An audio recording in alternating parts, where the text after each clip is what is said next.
Following the flood, the earth was silent, washed clean, and ready for a fresh start.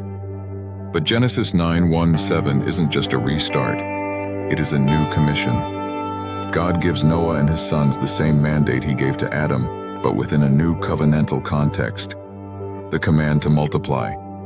Verse 1 says, "And God blessed Noah and his sons and said to them, 'Be fruitful and multiply and fill the earth.'"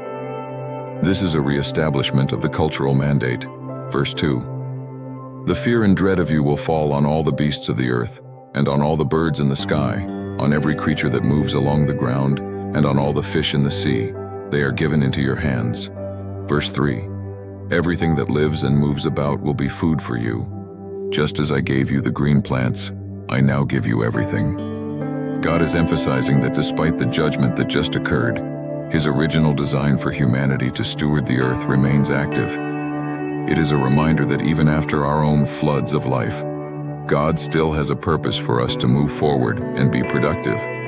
Stewardship and sanctity of life.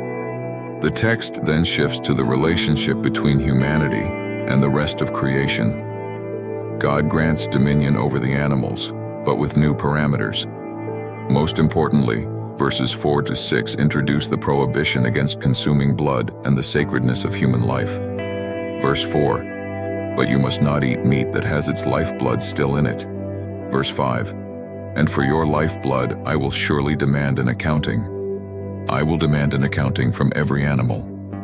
And from each human being too, I will demand an accounting for the life of another human being." Verse 6, "Whoever sheds human blood, by humans shall their blood be shed. For in the image of God has God made mankind." Because humans are made in the image of God, taking a human life is a profound transgression.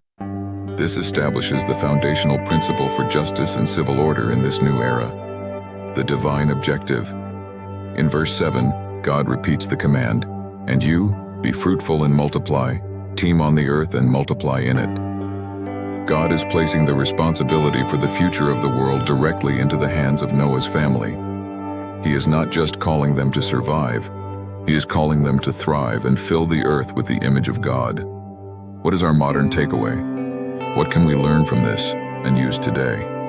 We often find ourselves looking backward at what was lost in our own life's floods. But God's call to us is always forward-looking. He asks us to be fruitful in our own spheres of influence, our families, our work, and our communities.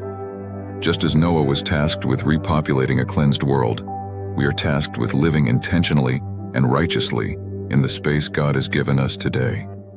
Hit subscribe, and we'll see you in the next verse. Lord, we thank you for the covenant of life and the command to walk in your ways. As you bless Noah and his family to be fruitful and multiply, remind us that our lives are a sacred trust from you.